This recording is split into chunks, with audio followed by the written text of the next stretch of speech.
Welcome back to the Scare Value Podcast. I don't have an opening for this one because it is very difficult to find an audio clip that you want to use from two found footage movies where people run around houses screaming. I know which one you should push. I see your buttons over there, and I know which one you want to push. I don't know which that one. Yeah, that one. Fuck you, you old crow. I did want to push it. I am so angry right now. You told me to push that one. You're pushing my buttons. That's what you're pushing, buddy. You're driving me crazy in here. You're driving me bananas. So the reason this episode has to exist is that... I don't know that anything that we do has to exist. I feel that that is putting a lot of importance on this. Many, many moon ago, I told Pete that I watched a movie called Hell House LLC Origins, The Carmichael Manor. That is a lot of titles in my defense. And he said, that does sound pretty good. No, you said legitimately scary. You said there was something in there that was legitimately scary. In all the years of you watching these movies, you are desensitized and there's nothing left that could possibly frighten you. And you said something creeped you out. Yep. And you said, I think I'm going to watch that. I said, yeah, you definitely should. I did. Well, no, that's not correct. Did I watch Hell House LLC? We discovered in conversation off mic, after a pretty long conversation, to be honest with you. We had a couple of conversations about Hell House LLC or Hell House. Well, we had conversations about Hell House LLC and Hell House LLC Origins, the Carmichael Manor.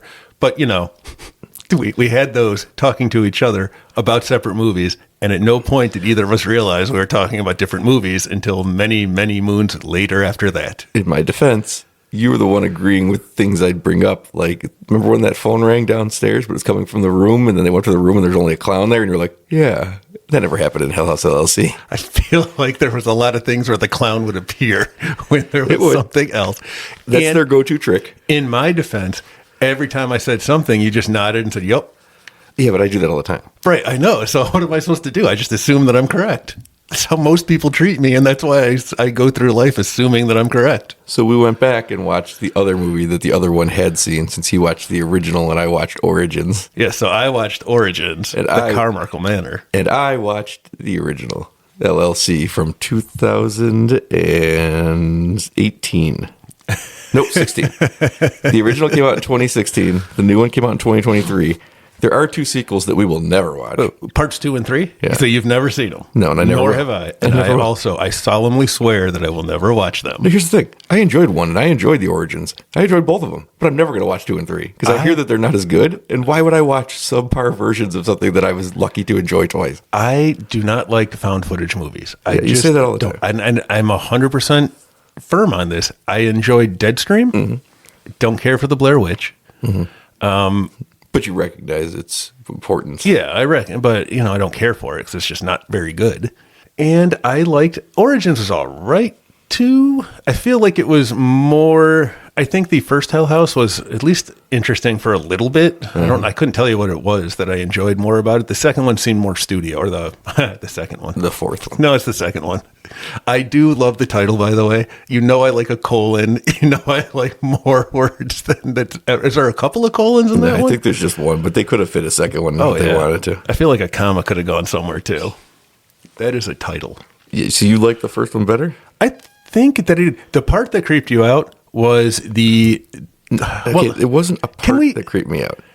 It was the culmination. It was like the continuing build of every night getting worse. And then when the brother is having a conversation to the camera, and it's just like, it's getting more and more suspenseful. And I was just like, they're not going to get out of this house in the next 2 days. Mm. Oh, okay. Well, and I was like, what's going to happen the next day? Because every time, like a new day or a new night, something worse happens. Yeah, that was the first one too, right? No. Isn't that all fucking... I remember vaguely those Paranormal Activity movies where there's a camera in a bedroom and every night something worse happens. But I don't think that does happen in the first one. I think that the first one is louder. Yeah, that's what you said going in. You're like, I'm worried it's loud. It is loud. The oldest old person thing you can say. Well, I don't know what I can say. I complained about Godzilla saying it was too dark. It's too dark. I already have to deal with the shaky camera, which is much more in 1 than it is in 4. 100%. And now you're going to be yelling the whole time.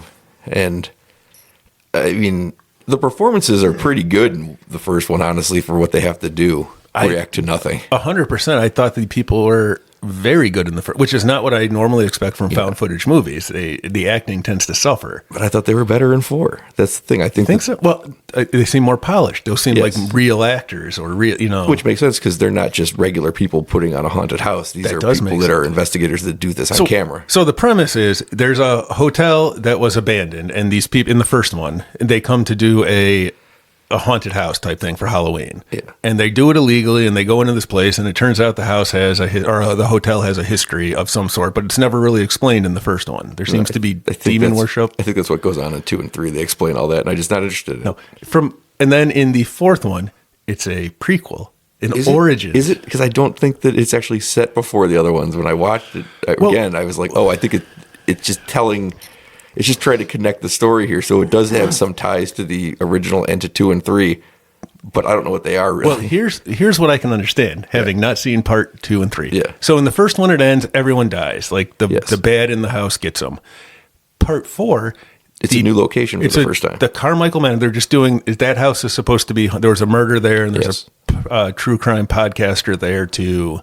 It's like a side story set in the universe, loosely connected to.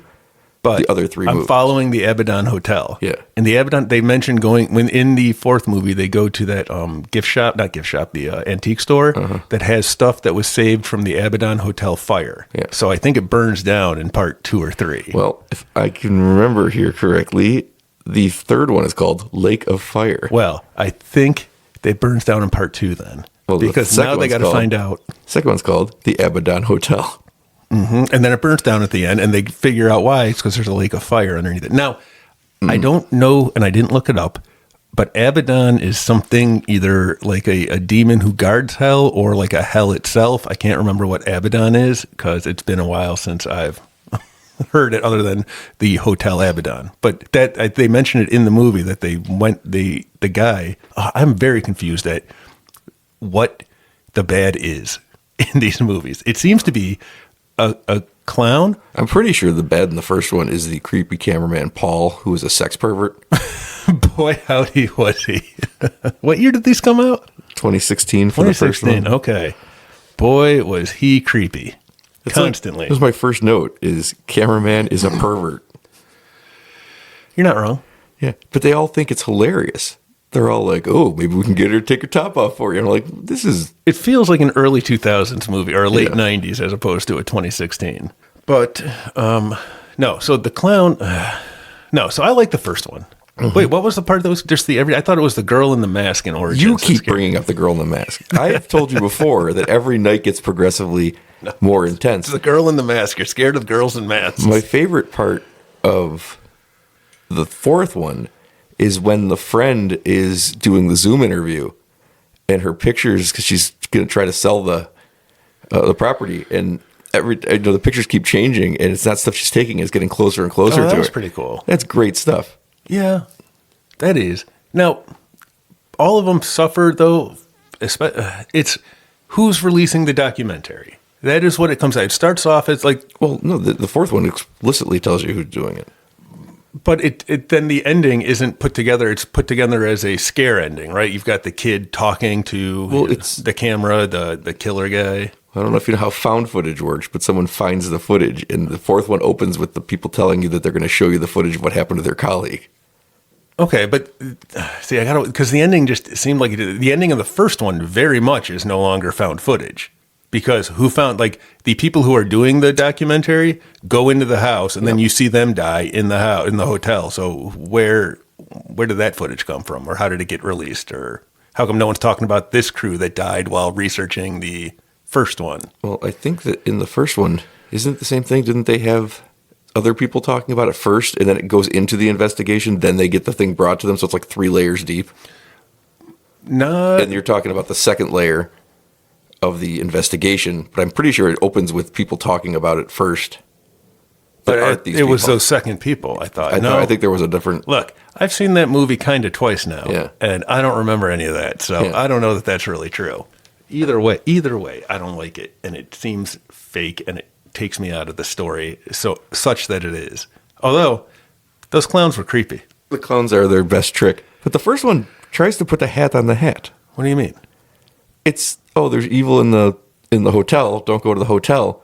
But the evil's not in the hotel. The girl that they're talking to is dead the whole time, beckoning them back to the hotel. Yes.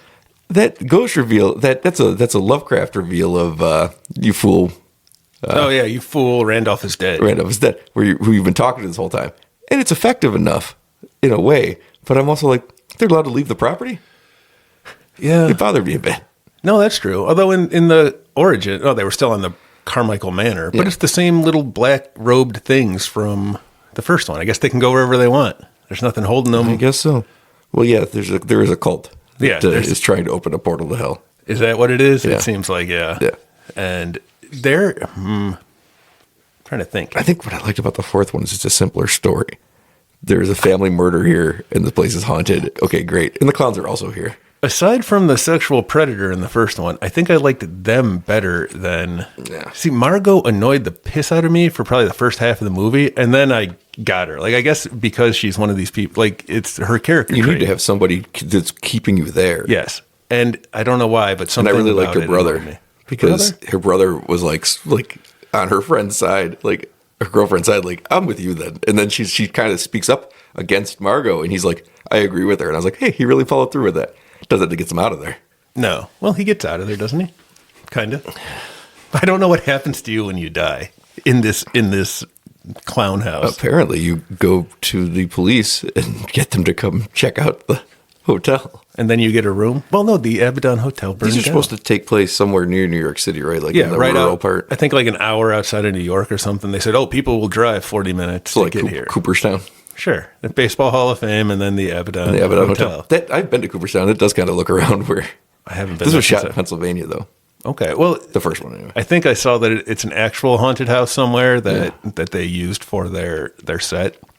I thought for years, because I never watched this movie when it came out, I thought for years it was a different movie. There's a movie... I'm not surprised that happened to me already, too. About making like haunted houses, like a documentary kind of thing. And this feels like that's what this is, but it was a different movie. You're right. Okay. Why do I have that? Yeah, I don't remember what the name of that movie was, but I wasn't interested in seeing it, and I always thought that was this. And then I realized that wasn't this. That's a different thing that I also haven't watched, and I'm not planning on watching. Okay. It's like Houses of October or something like that. No, okay. There's a good book called House of Leaves. That one's weird and fun. I'm just throwing it out there. There's a lot of books, Pete. Mm-hmm. But a weird one and a fun one. Who wrote it? I don't know. Some guy. Maybe some girl. I don't know. Pretty sure it was a guy. It was a book. It was in book format. And that's why it had to be a guy? No, but I do have 2 copies of it. What was the secret in one that they talk about and is revealed? Is it just that they're out of money? That was my That's because they don't ever just fucking tell you. It's the point where I'm watching it, like, is there going to be like a twist reveal here? And it never comes. And then at the end, I'm like, I guess they're just broke. See, that worked for me, though, because that is the kind of stuff that is more you'd find in these, weird little found footage documentaries, more authentic, real life I didn't moments. have a problem with it. It's just like, I was like annoyed while watching it. Like, are they going to get, like, because I kept waiting for like another shoe to drop. Right. So 100%. I was waiting for what to see. Like, oh, thanks for telling me. Like, oh, shit, this is something big. But then he's like, no, I got to stay. And it's like, what is happening? Is he like dying of something? Is it like, is there, I could never put it together. And then I was like, it must just be a financial thing. Like they're going to go out of business if he doesn't stay. And it's like, yeah, that's where I landed on it too. But you could at least had one line thrown in later so I could stop expecting something to happen. I wonder if there was something that just didn't make the final cut, maybe. Not time. Because it was so weird, jarring when they have that conversation after the guy's trying to leave. And then he's like, I got to tell you something. And that's not on camera. And then he's like, well, what am I going to do? I got to stay now. And I'm like, what? Yeah. No, you're right. Because it definitely sets up this idea. But I wonder if that's just to keep you interested. Maybe. A clever little trick like, oh, let's find out. Or do you think that they got to a point in writing the script where it made no sense for this character to stay and they had to find a way to get him to stay and they're like, we don't have a strong enough reason. Let's just leave it out. But it worked. It's one of those happy accidents. It's like fine. Deadpool getting his budget cut and can't bring the guns to the final fight. Because if they had a scene where the guy was like, listen, you got to hear this. Like, we're going out of business if we don't get this done.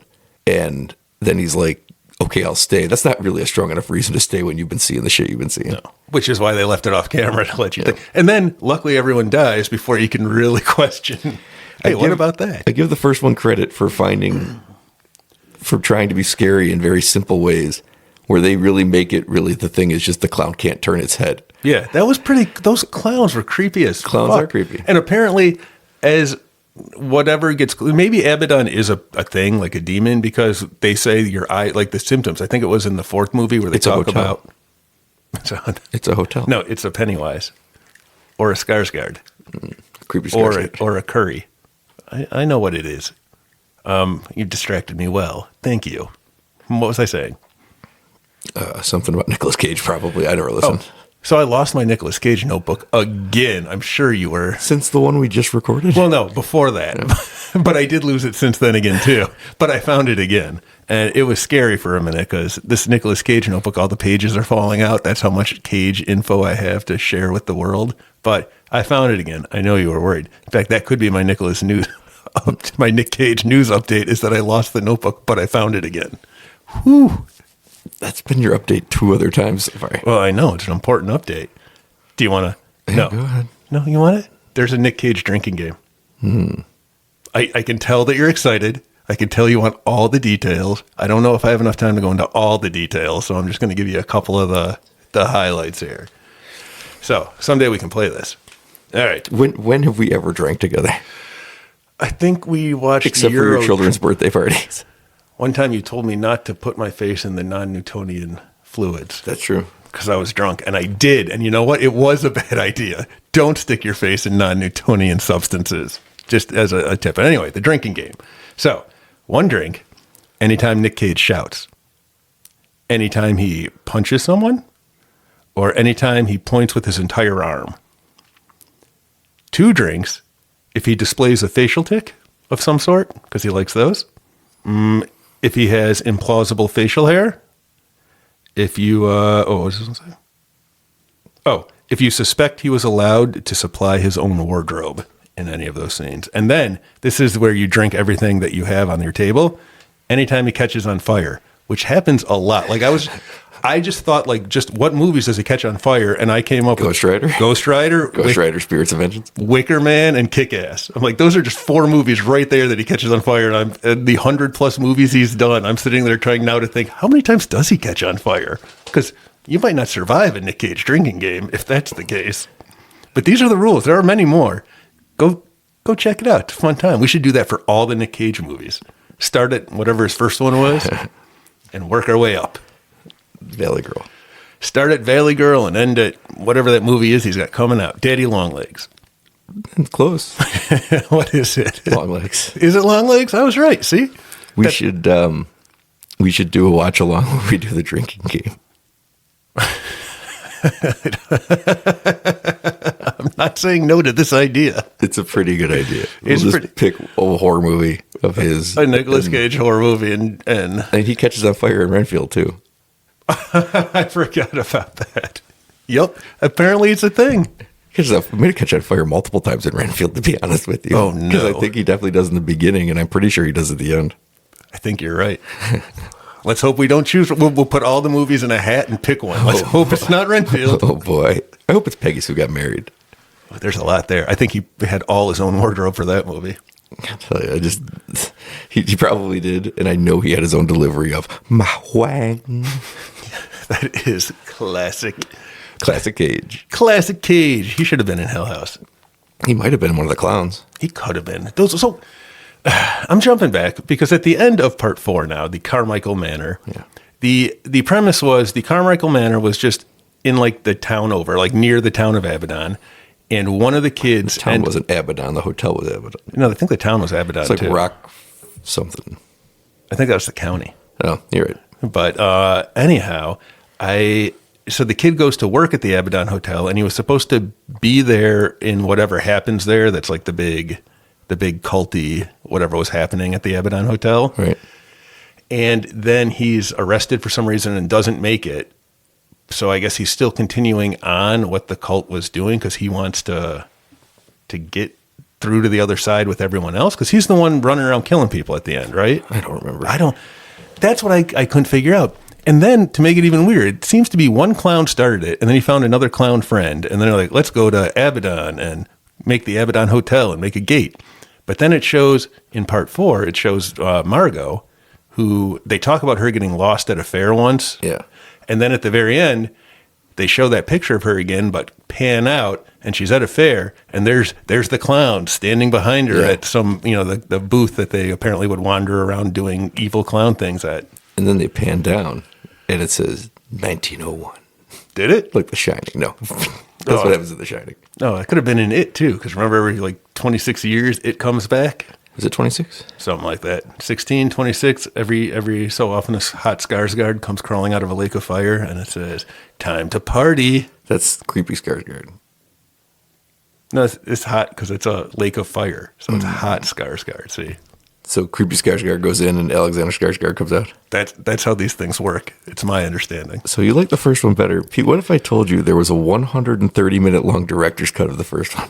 I would say I like the one I saw better. No, I saw that and I was like, I just need to get Pete's opinion on watching a 2-hour and 10-minute version of Hell House LLC. I cannot imagine there is anything of value in the maybe they tell us why he had to stay. Well, you know what, though? That's what I like kind of about the first one, too. I don't need, and part 4, I don't need a lot of explanation. Just make it weird. You just spent the first 20 minutes of the podcast asking for explanations. Well, I would like to have it. But maybe since I'm not going to get one, I'll just accept what it is. Because you don't need to know. They don't find any answers. I don't like when they switch in that first one. It's just so tonally different where I don't believe that there was a third party to begin with, or if there was, I don't remember them mentioning it. And I remember a lot of weird things about that movie. Well, the only people that go into the hotel at the end are the reporter, I guess. Cameraman. Yeah. She's not the only one that works there. They would just go get the footage because she wasn't the only one interviewed at the beginning. But did anyone else know they went there? Oh, yeah, because the one guy tried to call her. Yeah. Yeah, so he would go get it. I don't know. Yeah, because he found that she was murdered. Why clowns? Because clowns are scary as shit, man. Not usually. Doesn't it work in this movie every time they're just staring at you? This time when they go up to that room where the phone rang in the basement, when they were in the kitchen in the fourth part movie. 4, yeah. And they go up there and the clown's just standing there. Like, that's scary as shit. Every time the clown was just standing somewhere. Yeah. It worked.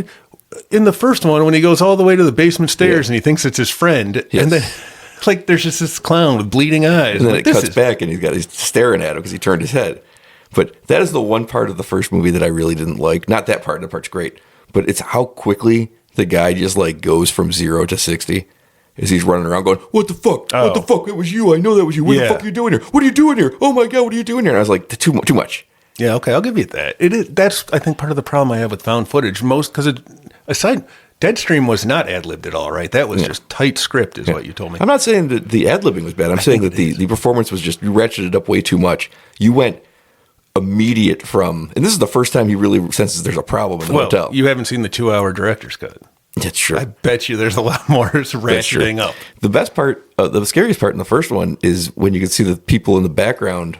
Well, creepy Paul is giving his testimonies to the camera, and they never mention it. It never leads anywhere. There's just a person wandering through the light in the background over and over. Yeah, that was cool. That was great. And then it kept getting closer to the room, like you'd see it. That was pretty cool. I kind of thought it was funny when he tries to hide under the covers. Yep, that's going to work. Just pull the blanket over your head, and that's what we're looking at as a viewpoint. And it was funny to me. The one thing, though, is that Paul has the worst character traits. He's also the only one with any character traits. Nobody else really has any defining quality. It's just that Paul wants to fuck. The one guy wanted to make his haunted house. Yeah. I called him the leader. Yeah. Then there was Mac. I think that was his name, Mac. I liked his name. So, yeah, yes, except for Paul, I didn't catch any of their names. Mac was the big guy, I think, who was around for a while. There were only 4. He was the guy that was supposed to be the clown. Was he? Yeah, that's why he was that big, because that was supposed to be an actor they thought was in the clown suit. Oh, really? Yeah. Oh. So that's why when he sees the clown there and he comes back and Mac's just standing there, he's like, wait a minute, what are you doing here? What are you doing here? And it's like too fast, too much too fast. Yeah, I agree with you 100%. But I usually, that's why I don't like the found footage stuff, because it's not, in fact, I think it would be better to underplay it completely. To just be like, oh, what the fuck, man? How'd you get here so fast? And then be like, there's a problem and this idiot hasn't caught on yet. Yeah. The thing I like about found footage, the first one does this well, is when they walk around, at the end when the reporter comes in, the detective comes in, and she's walking around and they, everything's left where it was. I enjoy that stuff. Because you showed me all the stuff that's happening, so I enjoy revisiting it. Yeah. In the aftermath. What was funny, watching it the second time, when you see the YouTube footage at the beginning, Yeah. there's stuff happening and you realize that those aren't actors because there were only, where all the cast members are while, you know what I mean? Like afterwards. Oh, yeah. So the second time you're like, oh, look at that. That's a monster of some sort. Or, oh, that's some sort of, vengeance spirit. That's right, because the movie starts off with someone else's footage from the night that they were there. Right, like the YouTube footage. Yes, that's right. The opening group. Waiting in line to go in and see the thing, and then everybody's trapped in the basement. Right. Which you get to walk through the house, and then you see them build it, and then you realize, watching it again. That's why I liked at the end when you're going through it in the aftermath, and you can see the knocked over kitchen. And I also enjoyed the cameraman's like me. He's like, why are we going down there? We're not going down there. He's like, let's go up then. He's like, I don't want to go up there either. Right. There was a lot of that. They did a nice job of just saying, yeah, that basement's a scary place. No one likes to go down there. They never went in the basement. I really enjoyed that. That's a common sense thing. He talked her out of going to the basement. Not that it helped, but the person who was playing the investigator who had done it before just has pictures of the landing in the basement. He's like, I didn't go down there. Yeah. What am I, insane? I enjoyed that. Right. Which is why I don't know. Did I like I think I might have. If I had to choose, I guess I would take the first one. See, I just think the fourth one is much better made. 100% agree with you. That the first one seems like your standard found footage film, which is what I'm fine with the quality of film, but it seems like what can we do really cheaply for, See, I think it has a better backstory because it has a much more contained thing where you can ignore all the Abaddon stuff connections if you want to. It's just this haunted house thing about what happened to this family. Yeah. And it gives you the video of what happened to the family too, and I really enjoy how it intercuts that stuff. Oh, really? I don't know. I don't think that worked for me. I like that a lot. Because that's where you figure out who the girl in the mask you won't shut up about is. Right. And I think it has. It just has some I'm better. Sorry. You're the one who wouldn't shut up about her. You kept telling me. And I'm like, those were clowns, you fool. What movie are you talking about? I think it just has. It's far better paced than the original. Yeah, but they're both pretty short, aren't they? They are, but I think this one's very well paced. And it's just a very simple day-night cycle of it's going to be 5 days. And by the middle of the time, and like you're in day 3, and that's when you get the Zoom call thing. And then night 4 is when the brothers seeing shit in the hallway. And it's like, it just keeps ramping up slowly. And it gets to it. I think it builds a really much more suspenseful movie than the original is. Yeah, I can see that. Something about I don't know. Maybe I just like being a part of the behind the scenes of a haunted house. Sure, so that is interesting. That grabbed me. Same guy wrote and directed all these. And I just think that part of what I like about the fourth one the best is that he clearly grew as a filmmaker. Oh, okay. But then I heard that 2 and 3 are the worst ones. So did he? Was this a planned thing, or did the first one do well? And he's like, well, I got to churn out some more, kind of. The first one was probably a surprise hit because everybody heard of it. So it means it had to make some money somewhere. I think I've heard of it before you said. I did too. I just thought it was a different movie. Yeah, I just don't care for found footage movies as a general rule. These are not. Although, what was the one you were telling me about where it was something with sound? A found footage. It's the cosmic horror movie, The Outwaters. The Outwaters. Which you guess has to do with a lake and it actually takes place in the desert. Yeah, right. It's not a lake. So it is a lake of fire. Also, deserts are hot, fire's hot. Is this part 5, Hell House, LLC, pre-origins, hot water? It's pre-visualization. Pre-viz. That was last podcast. This fire's hot. That's what I wanted to say. Yes. This fire's hot. I'm making my own warm spots. Shout out to Steve Osif from 20, 30 years ago. Who said some things. My younger brother's friend, who I haven't seen since that day. I can tell you the credit for our credit check, there's not a lot happening in these 2 movies. No, the people that are holding the cameras are holding the cameras. Yep. Very, very small. What I did find fascinating is on the better made, very clearly better made Hell House LLC Origins, the Carmichael Manor, they had a catering and food list at the end of it. So here's what they had, and you tell me where you think you would order from. This is the credit check? This is the credit check. There were no Best Boys of any sort or any stripe. They couldn't have. No. So we have the B&B restaurant. We have Chop Tops Burgers and Malts. We have the Greek American Grill, Pat's Pizza and Hoagies, and Tara Kuza, who apparently was a caterer. Well, you know I don't like burgers. I know, but Chop Top. I know, but you know I don't like burgers. I knew you were going to go with this, but you know I don't like burgers. So I will take the Greek American restaurant. Really? Yeah. All right. I couldn't get past Chop Top or Pat's Pizza because I like pizza and I like burgers. Not a big pizza fan. I know you're don't not. Like burgers. But I do like a souvlaki. Those are good. Yeah. Greek American Grill is your choice. I wonder what their favorites were. Where did Margot like to eat? Where did Margot like to eat? I don't know. That location was beautiful, though. The Carmichael Manor? Yeah. I think it was a better location than They got a lot out of the hotel because they only used certain spaces of it during in the first movie. Yeah, building it up. They weren't going to go through all the rooms in the third floor and build a haunted house. Right. There were only they really only used it certain parts, but they got a lot out of it. Yeah, they did.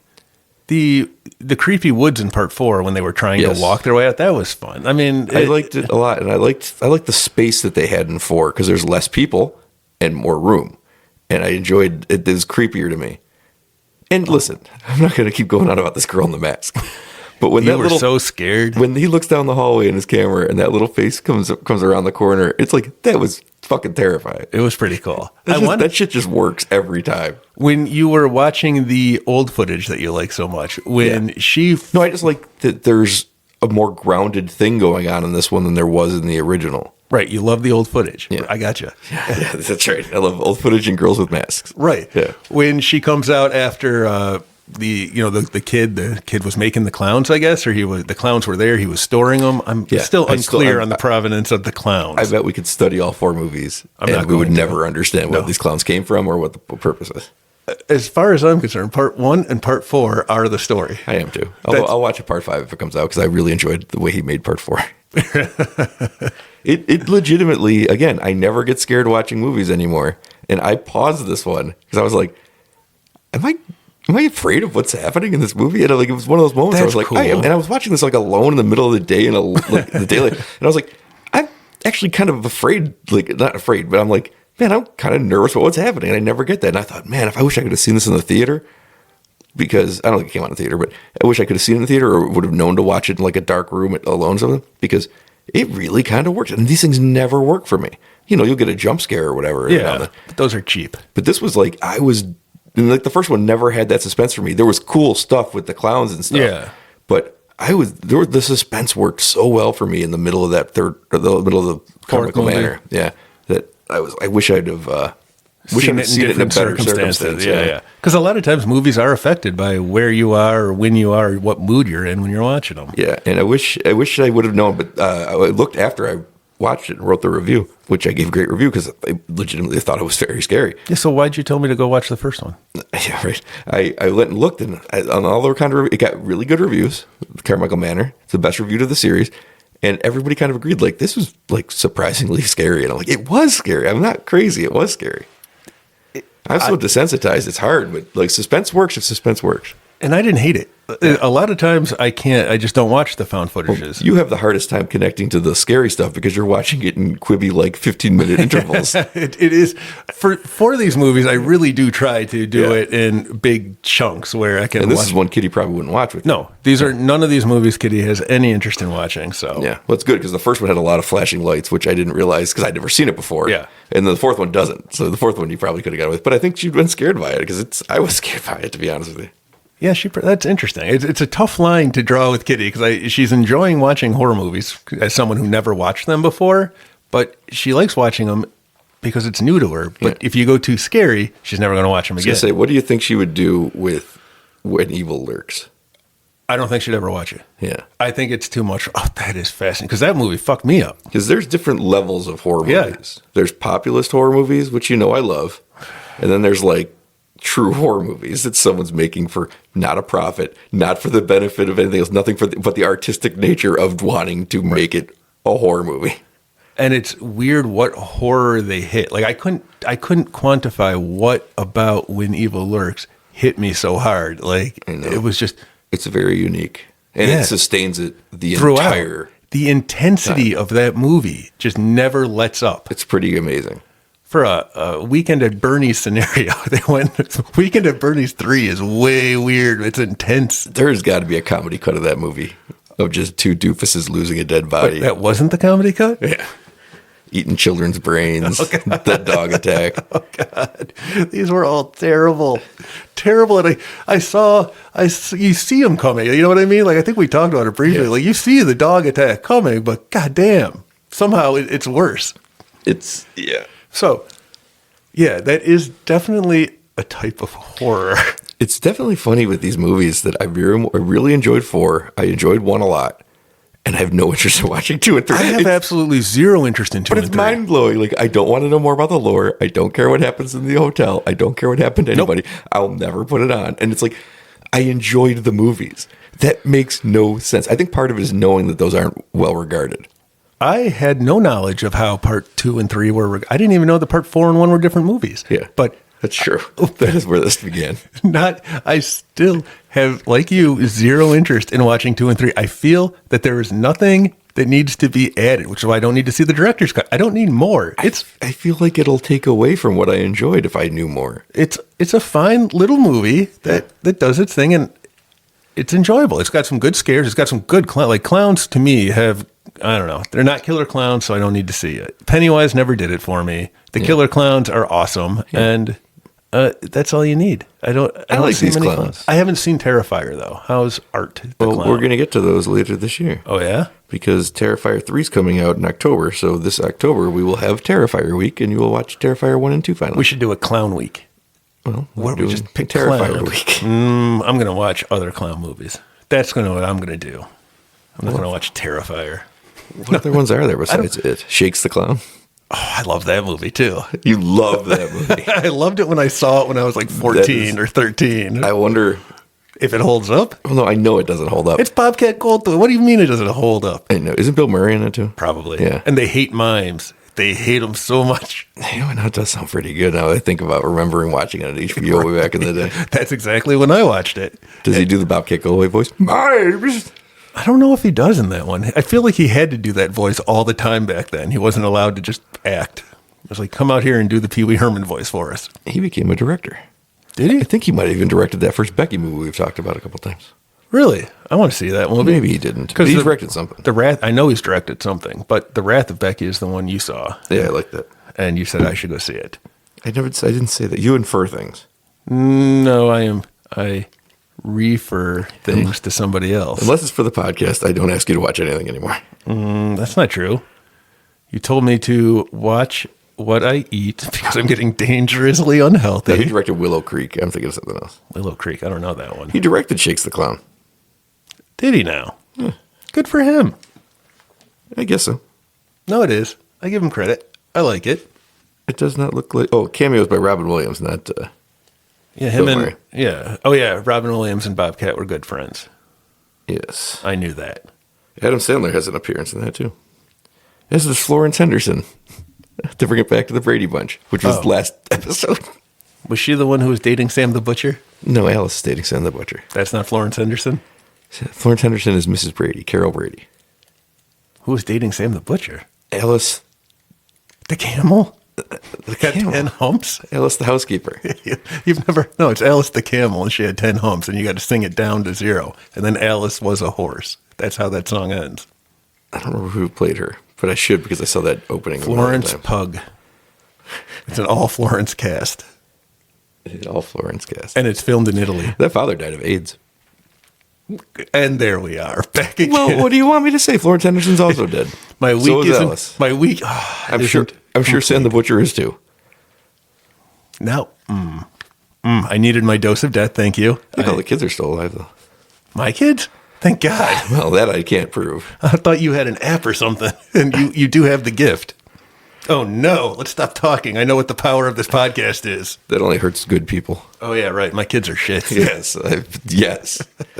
I've met both of them more than once. Last time I was here, I ran into your daughter for the first time in a while, who I've been trying to actively avoid because she's so mean to me. She's turned into a mean girl. You're her godparent. Well, she immediately walked over and was like, why does he have to be here? I was like, what? She is angry when you show up for some reason. And I'm like, I know she thinks it's funny, but it hurts my feelings. That's what's funny about it. So I don't come around anymore. Oh. Yeah. She's like Tom Petty. That's what she's trying to tell you. Yeah. And it's working, apparently. Yeah. Well, yeah, because I don't want to hit, I ran into Sam the time before that, and he was nice to me. I was like, oh, how the turntables. Sam, who wants Godzilla to be his father, which is understandable. Sam, who would just come over and punch people in the balls because they're not paying attention, and that's on them. But now he's like, oh, hey, how's it going? And I'm like, oh, okay. Did I ever tell you when I had to go to the doctor because Sam was punching my ball so many times that he did real damage? and I had to go see a real doctor who sonogrammed my testicles. It was something. It was something. He's not as violent as he used to be. Those drugs are working. Yeah, I know. If you keep somebody all drugged up, didn't they do that to Kong on the boat? Yes.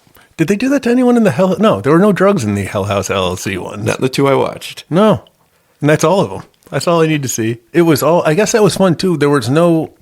Was there? Oh, the brother in part 4 has the mental instability, so you get the unreliable. Yeah. Was there anyone in part 1 though? No, just Paul's sexual predatorness. Yeah. But I do think that they did it's a smart thing. The turning a haunted house into a real haunted house is a good concept. Yeah, it is. And I haven't seen it really done, which is surprising when you think about it. So it's a strong concept to build the original off of. They just built so much lore that was unnecessary.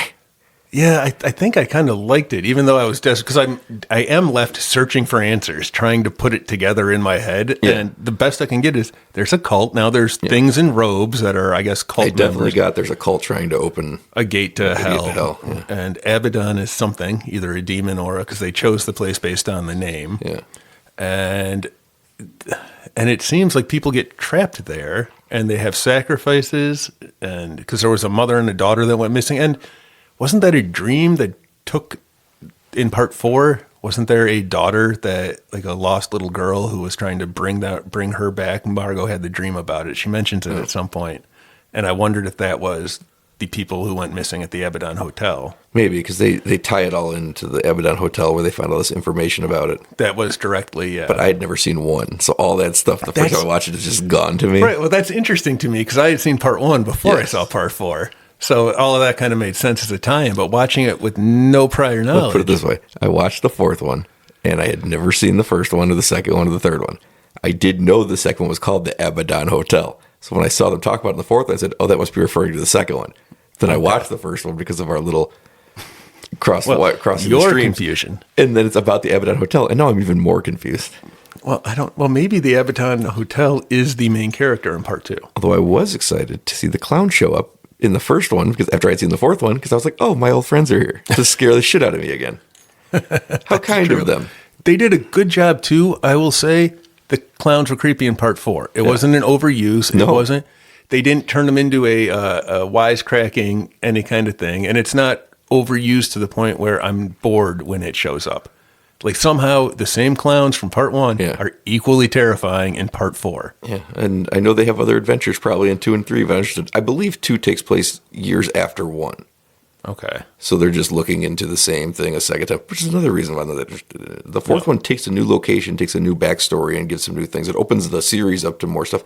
And again, it got real kind of like, I don't want to say critical acclaim, but for the 4th entry in a found footage franchise, it got pretty great notices. I feel like that's the one I heard about. I don't, much like you, I think I was remembering it as something else, or I just categorized it as it's one of those found footage. It's pretty sure there's something called the Houses of October, and that's what I thought it was. It was about, which, it's funny.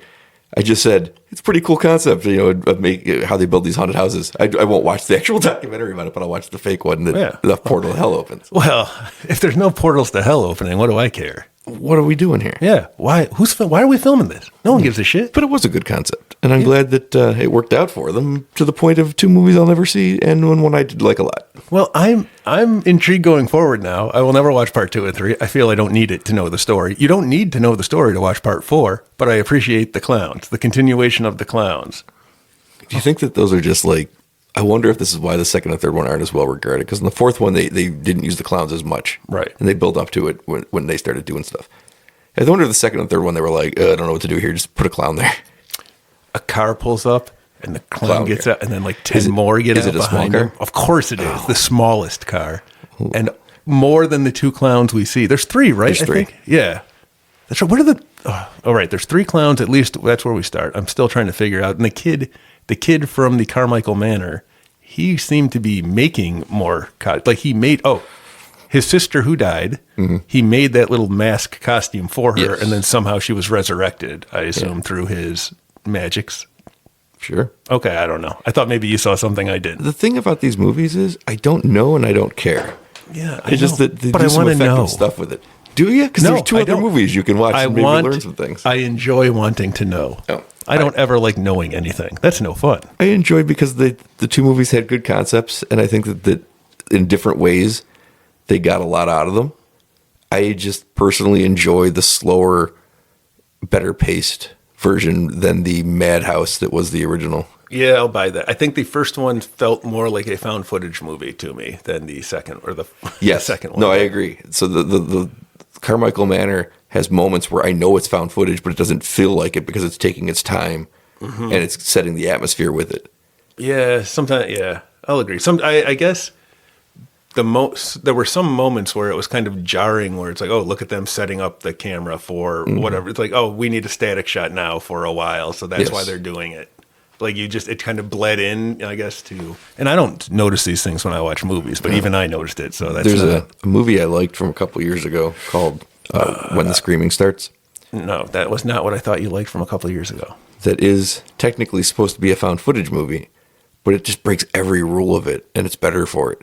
Like it pans out and they're in the studio. No, I'm looking at people from the camera point of view on one side of the room, and then it cuts to show the other side of the room, and there's no cameraman there shooting.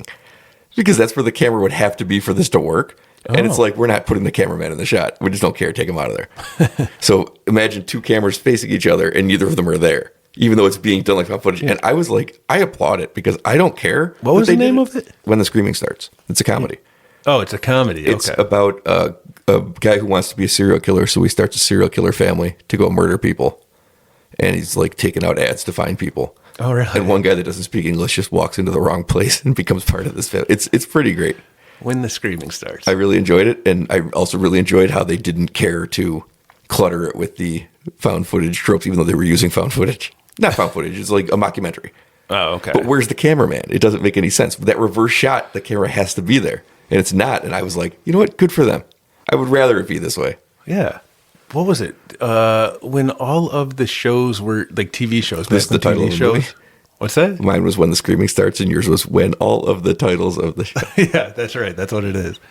But they started doing like a documentary style from the Office TV show where they interview the cast members. Mm-hmm. I think it was Modern Family, where they were interviewing people, but at no point had they established any kind of this is a documentary type scenario. So you're watching a sitcom, and then all of a sudden people are talking to the camera. Yep. And that was all the all TV shows for a very long time, I feel like. Yep. The British Office started it. The American Office popularized it. And then we had Parks and Rec doing it, and nobody's filming anything for Parks and Rec. Right. It was just, I believe Parks and Rec started off that way in the first 6 episodes as the season, and then a writer's strike happened, and then they just retooled the whole thing. The show got way better after those first 6.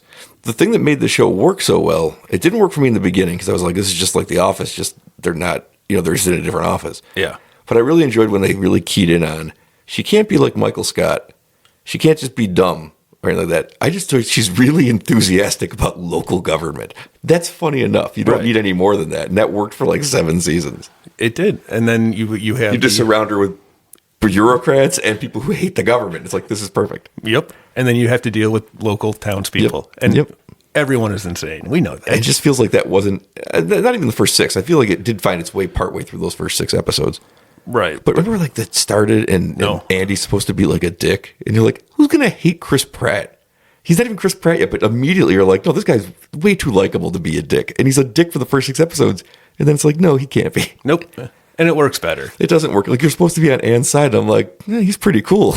But that, like it's that documentary style again. And I don't know for what. At least The Office have a reason. There was a documentary being made. Yeah, about the American workplace. It makes sense. And that documentary actually gets shown in the show at some point. And it becomes a plot point. I made it through that show once. Yeah. I fell asleep a lot, but I think I've seen most of every episode. It holds up pretty good until you get to Robert, California, and then you just know to turn it off and go away. Is that James Spader? Yes. It's not his fault. It's just that, oh my God, there's nothing interesting for him to do here. I gave up after like season 3, I think, of that show. I stopped watching it back when it was on TV, and that's back when people watch TV. Wow. Yeah. Tell me more about these times. I saw a part. It was a finale, and they were all singing and dancing, and I turned off my TV, or I just turned the channel. That was how it worked. Wow. Then they stopped, and that was Channel. Channel. Hey, 13 Ghosts. That was a haunted house, right? But it was an inherited haunted house, and they had to fight the ghosts. With Tony Shalhoub and Matthew Lillard. I liked Matthew Lillard.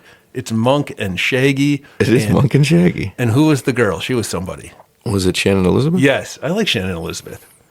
I haven't seen that movie since it came out in '99. I'm pretty impressed I got all three of those, if I did. I haven't. I think that was another one I saw in the theater with you. I don't remember hating it. It was all right. I remember not liking it. Really?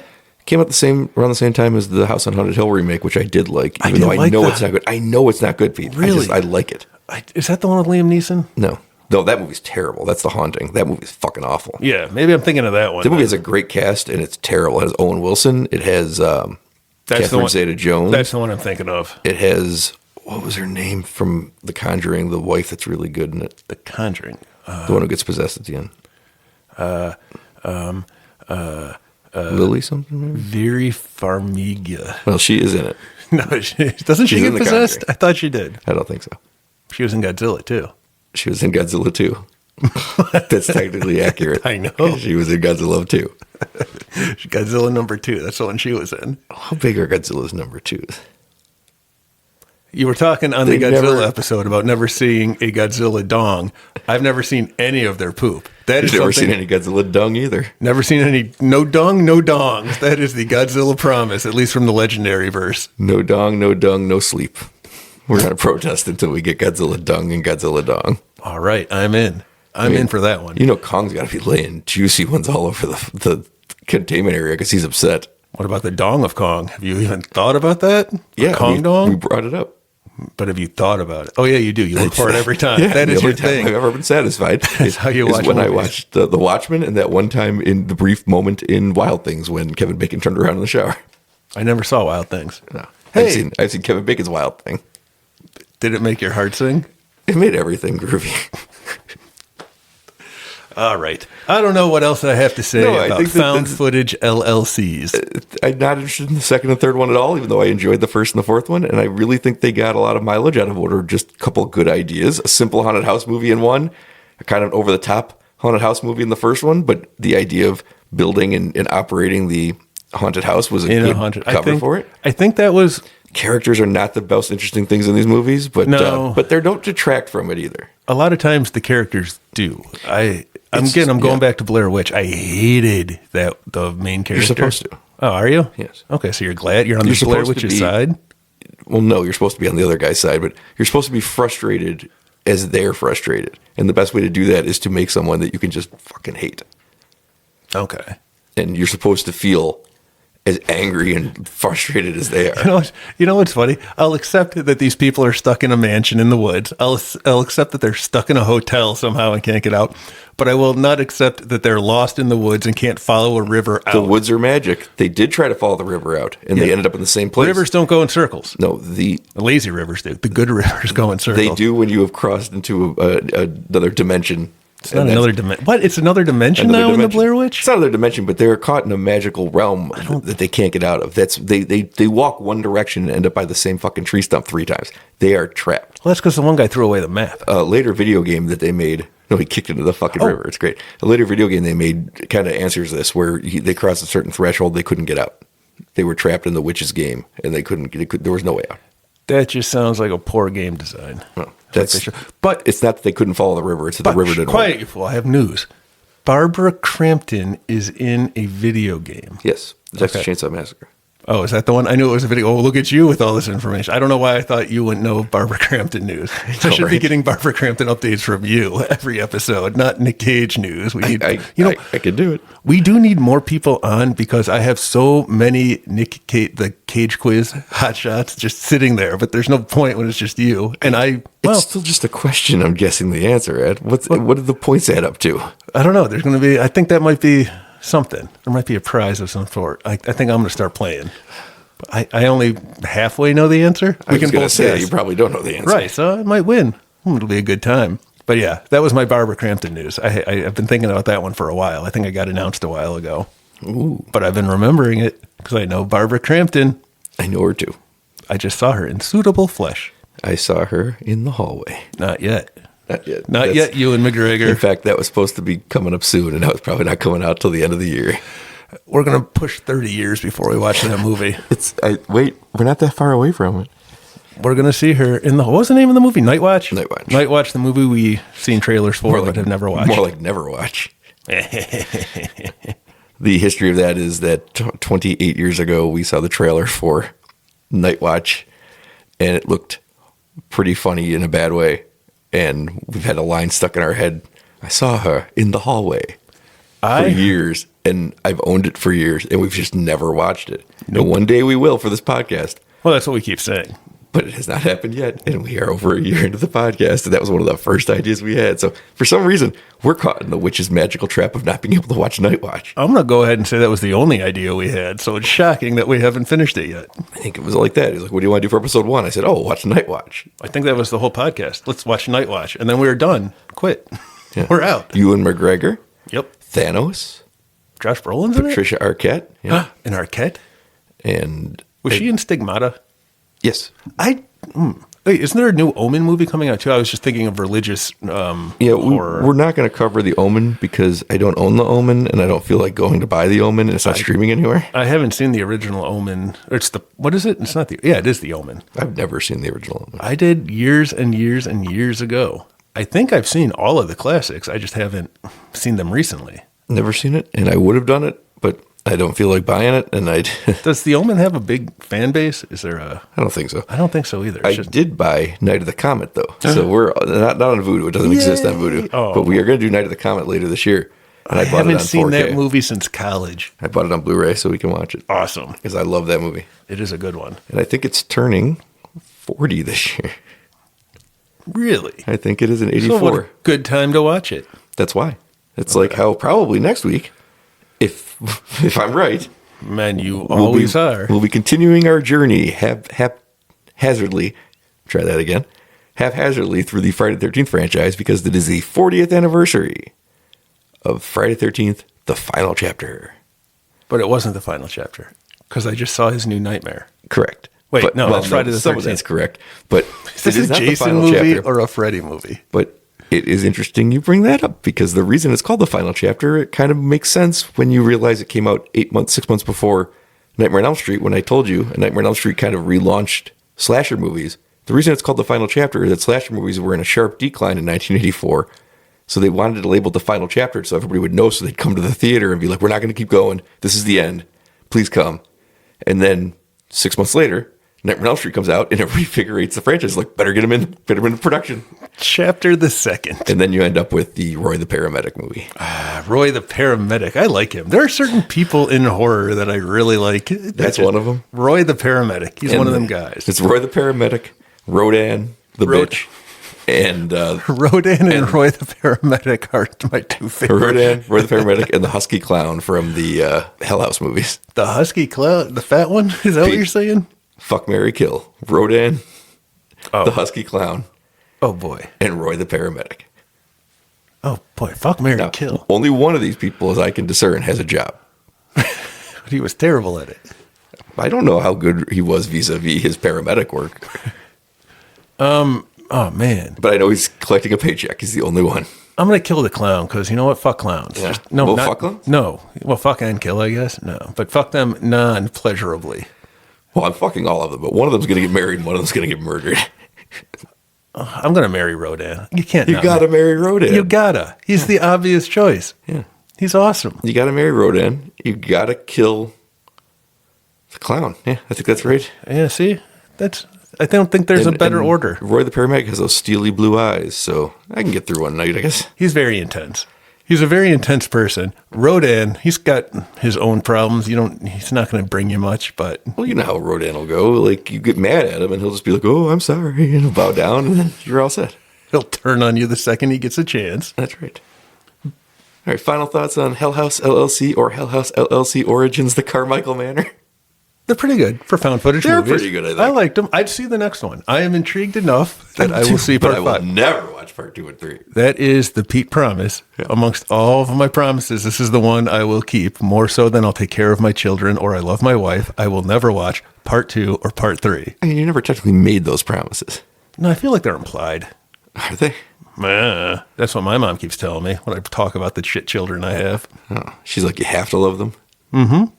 And she says it real sad, like when she's looking at me. I feel like you just have to keep them alive until they're 18. And hey, more than halfway there on one. You know what? That explains why she did change the locks on me when I turned 18. I came home one day and couldn't get in. Yeah.